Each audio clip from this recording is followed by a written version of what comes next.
Simply put, Brawl is a much better character than whatever character you are playing. He's genuinely the best character in the whole game right now, and he's absolutely ridiculous. But I'm going to tell you guys how you can actually try to beat him, because, you know, there is still counterplay. So, going off into the beginning of this, we're going to talk about some really quick, important micro aspects of how his kit actually works, and things that he's getting a lot of value out that you probably don't realize that he's doing.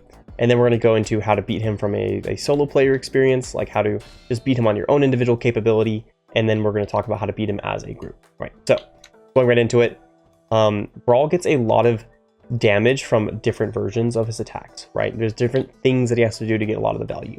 As much as it seems like he's just on top of you and just swinging away and just slapping you, there are some things that their character is actually doing to get a lot more value. The first one of these is empowerment, right? So when you're not empowered, you're just swinging away at these people and you're not really attacking that fast. You're not really dealing all that much damage, right? But as he deals damage, which he can charge off people or mobs even, and gets the most charge off of hitting these ranged attacks, he will get to a point where he's empowered, right? And then the amount of damage he deals when he's empowered is just ridiculous. So if the Brawl can get empowered, you're just getting cooked, basically, because he's attacking so much faster and he has no cooldown for any of this stuff, attacking faster. I believe he also moves faster too. Yeah, extra damage, speed, ability haste. It's just like insane, right? So you don't want to let him get to this, right? So if you can try and avoid it, or you can avoid fighting a Brawl like that, it'll help you a lot. But from that, another really huge source of damage increase that'll get is attacking at range. As you can see, when I hit a swing here, it's 158. When I'm on top of the enemy, it's only 114. So it's like a 30% damage decrease if you're right on top of the Brawl, right? Because he gets value from like hitting them at the tip of his swing. Another attack that gets that is his execution slam.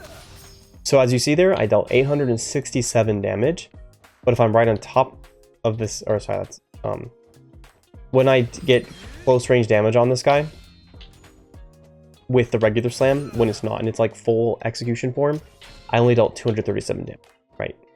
But if I hit them at the end, I deal 434. So that's a 50% damage increase from him hitting at the sweet spot, at the edge. And so if you can try to, you know, fight a Brawl from close range, then you're gonna get a lot more value, right? Like literally just getting on top of his body, if you're like a Felix or a Kingpin, just pumping damage into him, or really, you know, whatever character, like you can actually potentially out DPS him that way.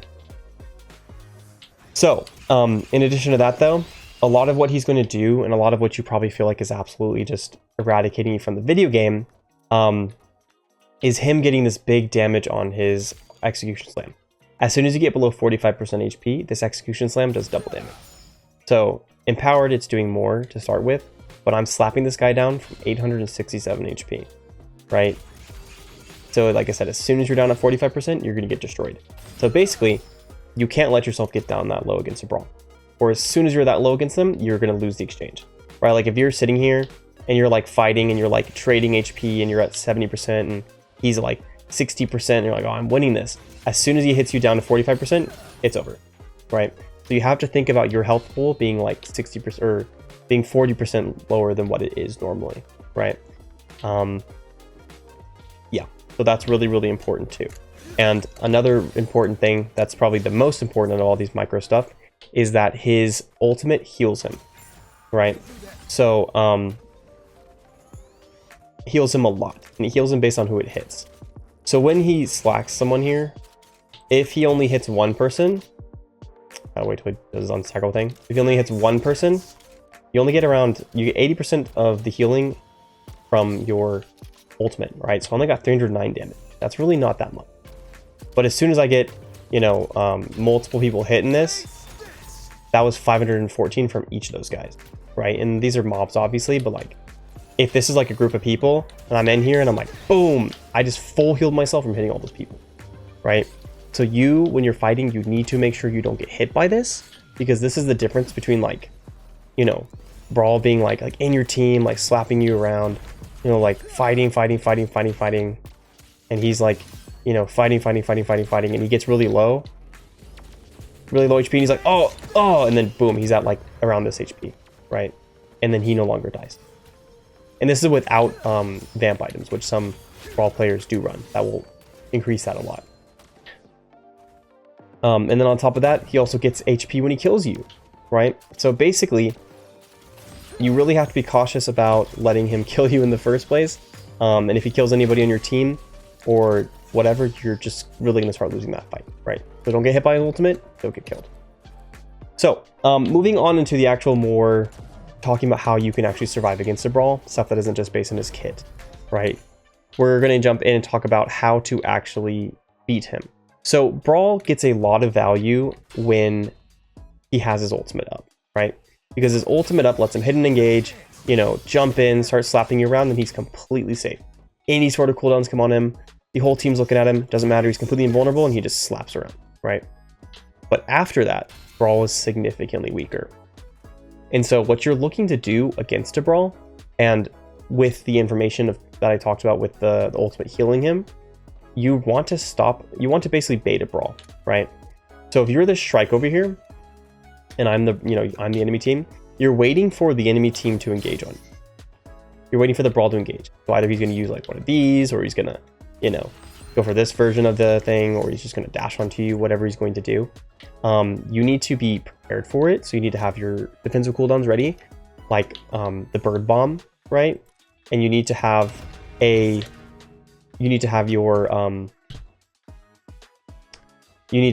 dash ready. So the second like a enemy Brawl jumps onto me, I'm going to be tossing this at my feet. And if, you know, I'm going to hit him, I'm okay to just keep standing there. Or I'm going to immediately like dash back, right? Like, so maybe he's like right here and he hooks onto me. And as soon as he starts dashing, I jump away and I'm here to blow him up, right? And the goal is to bait him into a bad engage where you can punch him with damage immediately as much as you can and bait out that ult, right? And especially if you can dodge that ult, that's around like 7 seconds, he's going to be useless.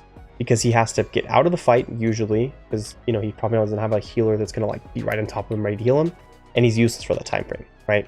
And then that is this is the time frame that you have to then walk back up and take advantage of his weakness and bully his team. He will get dashes back way faster than you will, right? But you can't expect to like continuously outrunning him. So you can't just have the guy like dash onto you. You know, like you can't like see him and then go, oh crap, I need to, and then here, and he's just going to catch you and he's going to murder you. Oh, I'm actually stuck right here. That's something. How do I kill myself? And you know, you can't just kite forever, right? Because as soon as you dash, he's going to come in and hit you. Because he has way more mobility than you. He's just going to chase you down like a rat. So you need to wait for the engage, right? You need to bait him, maybe in like a good choke point. Like imagine this is a choke point here. And he comes in like, oh, hit that, boom, pop. And then now I've dealt like 70% of his HP to him, and he has to go disengage, right? And during that time, I can group up with my team. My team can walk up and we start bullying the rest of the team, right? That's what your core gameplay style that you're trying to do. So you really want to save those stuns to throw them at your feet to stop him from like where he's trying to go to, and bully him off of that. Especially if you have some powers that are useful too with that, like a anti-mobility field or something like that. Whenever this character is in a team fight though, you have to focus him, right? Because Brawl, like I said, gets so much value when you're not prepared. Because the differences between all this sort of stuff, like if I dive into this guy and then he puts his bird bomb down and uses his dash or whatever, I have infinite dashes more or less, so I'm always going to win a dash exchange. And when it comes to like resource cooldown exchanges, the Brawl is always going to win too. Because look at the speed that I can hit these execution slams with. You know, like this is like basically not a cooldown, right? And then that's not a cooldown on top of the fact that I have these swings that are going to get empowered too, you know, because we have the empowered version thing going.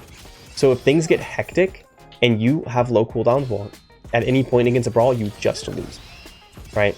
So you have to make sure that you're all burning him as soon as he shows up immediately. You cannot let him spend time on top of your team. Like, it doesn't matter if this guy's like 1 HP here, and then like, you know, there's a Firefox, like the Shrike, like you're the Shrike, right? And if he's killing some Firefox or something, and then Felix, sorry, and this guy like jumps off just a little bit, and then you see a Brawl like go into your backline, you have to turn around and kill the Brawl. As soon as this Brawl's out and weak, you can kill everyone else on the team for the duration of the time that he's weak. But other than that, you cannot focus anybody but him. Like everything needs to go into him. Yeah, so that's the core of how you fight him. You bait him into an engage, you mess him up, and when I say bait, I mean like you position in a way that makes him want to go in on you, right? And then you save your dash, you disengage, bully them, push back in when he's weak, right? However, a really important thing to do is to disengage if things aren't looking good, because the reality is, right, that this character can cross time and space and will literally come and murder you if he wants to. So the only way to survive against that happening is for him to not know where you are, right? So the second a fight looks bad, like, you know, you're sitting there and you're on oath or whatever, you're defending, you're fighting, whatever, and then you see that, like, the brawl just pushed one of your teammates and they split and then they're dead. You're no longer winning that fight, and the risk of you losing that fight is over, right? Or, I mean, you're going to lose the game if you lose that fight, because he's going to chase you down, he's going to murder you, and there's not going to be anything you can do about that. So the best thing you can do in that fight now is just run away. Just find the location that the brawl's least can expect you to go and just get out. And, like, it's just an unfortunate reality of how broken the character is, but as soon as this character starts to, like, have an advantage against you, it's over, you need to go. If things are looking hectic, if, like, it's one of these situations where, like, you killed one, they've killed one, but then the brawl's in the middle of your team and you don't really know what's going on, chances that you'll beat the brawl are very, very, very, very slim. You need to just go. Res your team and try again, you know, when things are better, right? And that might seem like, oh, why are you suggesting such a cowardly way of doing things? But it's just how it goes. And in a BR, the game's about the long term and getting to the end game and then winning the end game. It's not about winning every single fight. So, also, it's really important to understand that you should never actually try and chase the brawl. The point of fighting the brawl is not to kill him, it's to make him weak enough that you can kill the rest of his team. Because it doesn't matter how low his HP is, he's just going to hit you with one of, you know, not that, I missed, right? But he's going to hit you with one of these, immediately cross time and space to get away from you. And, you know, even if you mess up your CDs like I did, he's from here to here in a millisecond, right? Don't chase him. Even if he's 1 HP on an off angle, the realistic chance of you being able to kill him is just non-existent. And he's just going to be dragging you into 1v1 that, even though he's low HP, he could still likely win. And he's just wasting your time. So don't try and kill him. Try and kill the rest of his team when he's weak. That's really, really, really, really important. When it comes to a actual team-based setting, things are very similar, but they're somewhat different, right? Or not just team-based, but like more macro-focused and how you should approach a whole fight. Not fighting him, but how you approach the engagement with him. So BRALL'S really good at coming from multiple angles. Like for other characters, I've talked about this before in other videos, it's really difficult for people to come from any angle that's a flank, right? For a character like, let's just say, Kingpin, for example. For a Kingpin, if this is your team, you're all standing here, and the enemy team's standing over here, for you to come all the way out here and then do this, like you have to wait another like 10 seconds to be able to dash, right? And all the enemy team has to do is just move down a little bit, and then you're the same distance you were. And you're no longer on a flank, right? Kingpin likes to flank, so it's harder for him, and other characters like to flank, and flanks are good in this game. But the thing is, it's really difficult to do. But a character like Brawl has absolutely has absolutely zero problems with this, right? Because he can literally just do this, and then boom, he's on top of you, murdering you from an angle you didn't expect. So the best thing you can possibly do against a Brawl is fight him on a straightaway, right? So if you find a nice little area like something like this is a straightaway, right? So if the enemy team's over here and they have a nice little choke point to hold you in, it's hard for a Brawl to engage, right? Because he doesn't really have places he can go to get around you. And so, you know, even like Abysses are really good at this, because Abysses kind of force people to go directly at you a little bit, because for them to go like, you know, around is like a lot harder. Like they have to do something like this, and it takes time, and you can potentially spike them during that process. Or you can find really good choke points in other places, like for example, something like this, right? If your team is playing against a Brawl, you're going to get a lot of advantage standing about where I am right now. The Brawl has to come through his choke point. You can watch him go through, and you can, you know, do what I said, where you instantly kite the engage, toss your CDs at him, and then blow him up, right? So that's the most important thing to start with. You're not going to have a lot of circumstances where that's like incredibly easy though. And so the other thing that you're going to really want to do is really try to pre-plan a kite location. This is even really helpful if you have people communicating with your team, or you're playing with a organized setup, right? In this game, like, you know, it's so hectic and there's so much going on that if you're just like, you know, showing up into a, I'll make it look better, but you're showing up into a fight and you walk through here and then all of a sudden there's guys on your left and guys on your top, and then the brawl shows up behind you and you're like, oh crap, I'm gonna go this way because it's safest. And then you're here and then your team's down here and then one of them went top, you just lose, especially against a brawl. Splitting up against a brawl is a death, right? So what you really, really want to do is you want to have a preset kite location where all your team is planning to go. And you can say it like, you know, default bottom or kite bottom, or you can literally ping it and be like, kite to this platform next, right? You walk in here, enemy team shows up, even if a brawl comes behind you, you know your team's all going to come over here. You're all here, you're all together, you heal up, whatever, and you're ready to like bully the team as they push into you, right? It's really, really important. It is a high tier skill, to be honest, but it's super, super important to do. So that's really useful in general, extremely useful against brawl, but when you're also fighting against a brawl, another really, really useful thing to do is to try and make, without using too many resources, try and make it difficult for them to engage.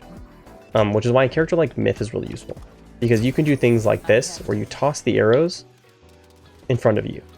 So like, you know, you expect him to start engaging, or his team's like posturing like they're gonna engage, or he has his like his tether on you. You can go ahead and like toss arrows like this so he can't get to you without getting anti-healed, right? Or his team is going to be split. Or doing something like using this sort of cooldown to like toss it after he's engaged, right? So he engaged, you toss like this, his team can't help him, and you've isolated the fight, right? It's really useful, mainly useful for trying to bully him before, or force him to have a really awkward way of getting out, make him like worried about his escape. But that's another really useful option. Right. So the most fundamental way that you fight against a brawl, I talked about this a little bit earlier, is you absorb his push and then you have to walk in. So if there's a brawl, right, and I'm playing somewhere like here and the brawl engages on me, you have to do what I talked about. You have a pre-designed kite location, you bait his engage, you dash back, you know, knock him back, pop ult, boom, boom, boom. The goal of this is to force his ultimate, right? As soon as you force his ultimate, though, that's your win time, because he has to get out entirely, assuming you haven't like gotten crapped on by him or let him heal a bunch off of you. During that time frame, he has to disengage for a few seconds, like maybe 10, right? He needs to dash off, heal, and come back. That's 10 seconds that you have to win the game, right? So that's the time where you walk back in and you go, he doesn't have as much movement, he's low HP, it's time for me to walk in and go kill these people. You know, that's like, that is literally your engagement time and your win condition. It can be difficult to see this because, you know, oh, a brawl just jumped on me, I just survived it, like, I want to stabilize, I want to, you know, I'm a Myth, I want to poke from range type of thing, but that's not what it is. And so even if it feels weird, that's your time to go in and bully the rest of the team, right? And you have to take advantage of that time frame. It's really, really, really, really important. And just throughout all of this against a brawl, when you're doing this absorption type thing, you and your team need to understand whenever you see a brawl that he's going to int right into your team, right? He's going to int into your team, and you all need to be ready to shoot at him. So the second he comes in, you all burn him. There's nothing else in the world that matters. You burn him, destroy him, and then, like I said, you re-engage, right? But you have to also stack up. If you get split at all and he takes a 1v1 against you, you're dead. What you want to do is, by having this sort of engagement bait, or even just shooting them all at the same time, you want to punish a brawl from doing a engagement that is mistimed, right? Like, sure, if a brawl jumps onto your team at the same time that an enemy like toss some myth arrows and a Zeph nade and their oath jumps on top of you, it can be really hard to survive, right? Which is why you need to try and be ready to like full disengage from that. But even that sort of circumstance, you're probably just dead, right? That's not usually what's happening. What most brawls will do is they'll get greedy, they'll get hungry, they'll see you, and they're just like standing there and they're like, you know, they're like, oh, I need to go into these guys. They hit this, and then they're on top of you, slapping you, bullying you, and then by the time their team can get in, ready to fight, it's been about 3 or 4 seconds. So for that 3 or 4 seconds, that is a 1v4 on your team if you make it. Brawl is severely overkitted, but surely you and your team can beat him for that time frame. It's just that it feels like you can't because of how much easier it is for him to play and how better you have to be able to stop him. But during that time frame, you know, that's what you're just trying to do, is get his ultimate out. By burning him, you get his ultimate out. Like I said, because you have that tiny bit of like man advantage during that, and he's going to ignore you. It's going to feel like you got ignored, right? Like, because he's going to do this. He's going to like jump into your whole team. Oh my gosh, he's slapping you up. He's burning you. He's whatever. And he takes like, you know, a bunch of HP, and then guess what? Don't give a crap, and he's full or whatever. Or he like, you know, just even if he only just like ults and blocks all your damage and then gets out, you're going to feel like you did nothing. But that's not true, because now you have 20 seconds where his ultimate is not available. And that's your time frame to push and bully him. It's like a two-phase thing, right? Like, this game feels very just toss stuff at the enemy team, just go murder them. You know, land your CCs on people, very straightforward, very just like explosive. And that's why it's hard to play against a Brawl, because he forces you to play the game a little bit differently. And you need to have this like twofold concept of like, you know, absorb, then back in, right? And then if, you know, the absorption doesn't work, then it's time to leave, basically. Like, if he gets in and he gets enough value, you're dead, or one of your people are low or about to die. You know, against another character, it's like a 3v4 still. Against a Brawl, you have to go, and that's just how that goes. So, yeah, guys, that's what I have for Brawl. There's not a bunch of counterplay, but there is some counterplay. So watch for those micro mechanics. Don't let yourself get exploded by his damage when you're half HP. Don't let yourself lose, like, you know, you have to understand that your HP isn't as big as it seems against a Brawl. And then really make sure you're always focusing on the Brawl. Don't get distracted. Don't split up. Stay with your team. Explode the Brawl. Get his ult out, and then push. Easy clap. Hope you guys enjoyed.